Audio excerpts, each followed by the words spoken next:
Hi అండి అందరికీ అందరు ఎలా ఉన్నారు? హ్యాపీ సండే అండి. సో ఈరోజు మీ ఇంట్లో స్పెషల్స్ ఏంటో నాకు కామెంట్ చేయండి. ఈరోజు మేము వచ్చి ఒక స్వీట్ ట్రై చేసాము ఇంట్లోనే గోధుమ పిండితో. చాలా ఈజీ అండ్ సింపుల్ స్వీట్ అండి. ఎవరైనా ఇంట్లో ట్రై చేసుకోవచ్చు. సో అందుకనే రెసిపీ పోస్ట్ చేస్తున్నాను, ఎవరికైనా కావాలంటే ట్రై చేయొచ్చు. సో వాయిస్ ఇగ్నోర్ చేయండి, కొంచెం జలుబుగా ఉండి వాయిస్ అంత క్లియర్గా రావట్లేదు. ఫస్ట్ మనం గోధుమ పిండి తీసుకొనేసి దాంట్లో కొద్దిగా సాల్ట్ వేసి వాటర్ వేసుకొని మనం చపాతీలు కలుపుకుంటాం కదా, సో ఆ కన్సిస్టెన్సీలో కలిపేసుకోవాలండి. ఫస్ట్ మేము పనస పువ్వులు ఉంటాయి కదా స్వీటు, అది ట్రై చేసాము. అది అంత బాగా రాలేదు మాతో చేయడానికి. సో అందుకని దాని తర్వాత మేము దీంతోనే మనము కాకినాడ కాజా స్వీట్ కూడా చేయొచ్చు. అది చేసామంటే అదైతే చాలా బాగా వచ్చింది పర్ఫెక్ట్గా. సో నేను ఇక్కడ చూపిస్తున్న ఇది వచ్చి సిలికాన్ షీట్ అండి. ఇది మనకి అమెజాన్లో కానీ ఫ్లిప్కార్ట్లో కానీ మీషోలో కానీ దేంట్లోనే దొరుకుతుంది. నేను కూడా ఆన్లైన్లో తీసుకున్నాను. ఒక 150 to 100 లోపల అయిపోతుంది. చాలా బాగుంటుందండి.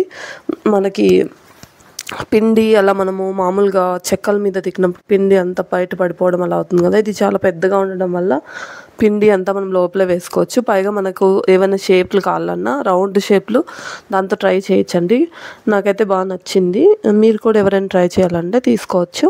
దీని తర్వాత మనము పిండిని చిన్న పూరి సైజులో తిక్కేసుకొనేసి దాన్ని ఇలా ఘాట్లు పెట్టుకోవాలండి. మనం కొంచెం డీప్గానే పెట్టుకోవాలి ఘాట్లు, అటు సైడ్కి కూడా రావాలి అందుకనే. సో దీని తర్వాత మనము దాన్ని మర్చేసుకోవాలి.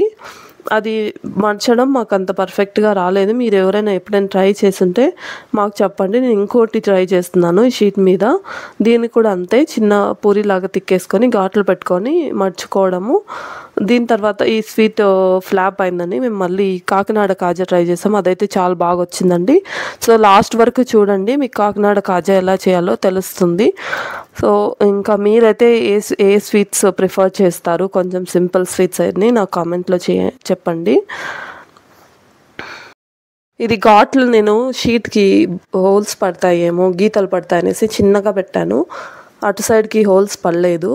సో అందుకని ఇది సరిగ్గా రాలేదు. ఇంకా మేము ట్రై చేయడం మానేసాము. నాకు తెలిసి పిండి ఇంకా కొంచెం గట్టిగా కలుపుకోవాలేమో అనిపిస్తుంది.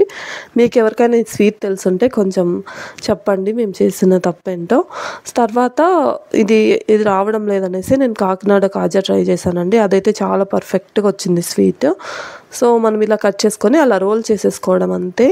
ఈ రెసిపీ చాలా సింపుల్ అండి. తర్వాత పాకం పట్టేసుకొని షుగర్ పాకము దాంట్లో వేసుకోవడము.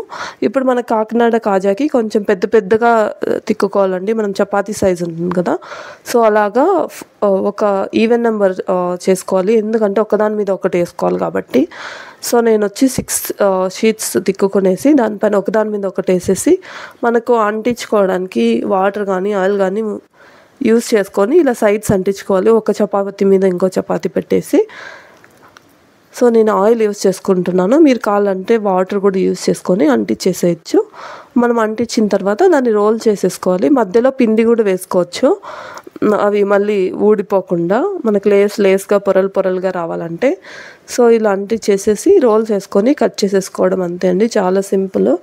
మీరు ఎప్పుడైనా ఈ స్వీట్ రెసిపీ ఆల్రెడీ ట్రై చేస్తుంటే ఖచ్చితంగా కామెంట్ చేయండి. సో ప్రాసెస్ మీరు కూడా చూసేసేయండి.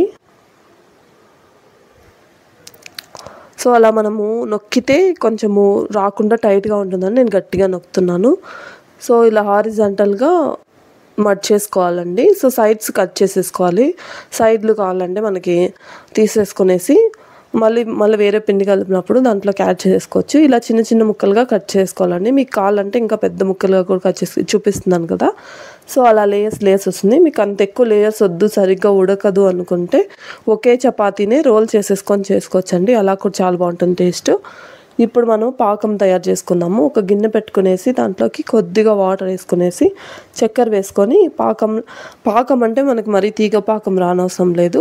కొంచెం అంతా బాగా కరిగి తిక్కుగా అవుతుంది కదా, వాటరు బురుగుగా వచ్చి కొంచెము మందంగా అయినప్పుడు ఆఫ్ చేసుకుంటే చాలు. ఇంకో సైడు ఆయిల్ పెట్టేసుకునేసి దాన్ని డీప్ ఫ్రైకి కాగనివ్వాలండి. తర్వాత ఒక్కొక్కటి మనం ఫ్రై చేసేసుకోవడం అంతే. కొంచెం సిమ్లో పెట్టుకొని ఫ్రై చేసుకోవాలి, ఎందుకంటే లోపల లేయర్స్ ఎక్కువ ఉన్నాయి కదా, సో కొంచెం వేగడానికి టైం పడుతుంది.